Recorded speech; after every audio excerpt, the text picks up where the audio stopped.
Hi అండి, ఈరోజు పెసర పునుకులు చేసి చూపిస్తాను చూడండి. నేను మా చెల్లి వాళ్ళ ఇంటికి వచ్చాను. మా చెల్లి గారి ఇంటికాడ ఇవాళ స్నాక్స్ పెసర పునుకులు. ఈ పెసర పునుకులకి పెసరపప్పు గంట ముందు నానబెట్టుకుని ఇలా రుబ్బి పెట్టుకున్నాను. ఇందులో జీలకర్ర వేసాను. ఇప్పుడు తగినంత సాల్ట్ కూడా వేస్తున్నాను. మా పిల్లలందరికీ చాలా ఇష్టం, మా చెల్లి గారి పిల్లలకి మా పిల్లలకి అని వస్తున్నామని. ఈ పెసర పునుకులు చాలా బాగుంటాయి, పిల్లలకి ఇష్టం. మేము వస్తున్నామని మా చెల్లి ఇవే నానబెట్టి రుబ్బి పెట్టింది. నేను వచ్చి అన్నీ కలుపుతున్నాను. మేము కూడా పక్కనే ఉంటాం, చెల్లి వాళ్ళు మేముని. ఉల్లిపాయ, పచ్చిమిరకాయ, కరివేపాకు, కొత్తిమీర ఇవన్నీ కూడా ఇందులో వేసి కలుపుకోవాలి.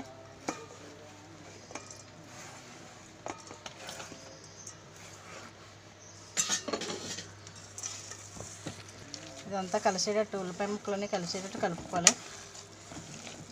నేను వేసిన సాల్ట్ సరిపోతే మళ్ళీ చెక్ చేసుకుంటాను, సరిపోతే మళ్ళీ కొంచెం సాల్ట్ వేసుకుంటాను. సాల్ట్ సరిపోలేదు, మళ్ళీ వేసుకుంటున్నాను కొంచెం లైట్గానే. అంతానే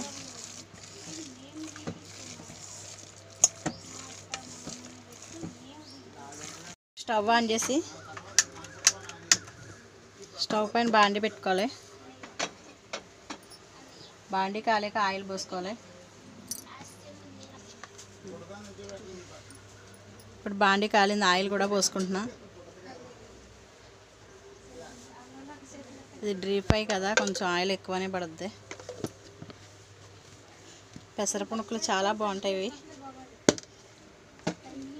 ఇప్పుడు ఇలా వేసుకోవాలి పెసర పునుకులు.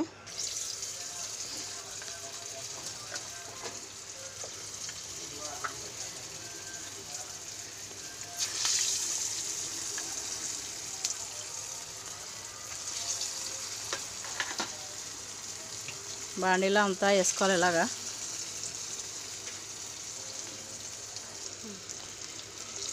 చాలు, బాండీ నిండుగా వేసుకున్నాగా ఇలా మీడియం ఫ్లేమ్లో వేయించుకోవాలి.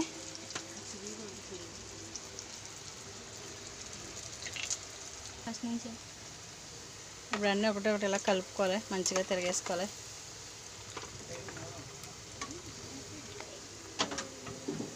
ఈ బ్రౌన్ కలర్ వచ్చే వరకు వేయించుకోవాలి. అన్నీ మళ్ళీ ఇలా తిప్పుకోవాలి. ఇంకా ఆగలేదు, మధ్య మధ్యలో కలుపుకుంటూ ఉండాలి ఇవి వేగేంత వరకు. మంచిగా బ్రౌన్ కలర్ వచ్చి బాగా వేగిపోయినాయి, అన్నీ తీసేసుకోవాలి. ఇప్పుడు ఇంకా తీసుకుని ప్లేట్లో టిష్యూ వేసుకుని అందులో వేసుకోవాలి. ఇవి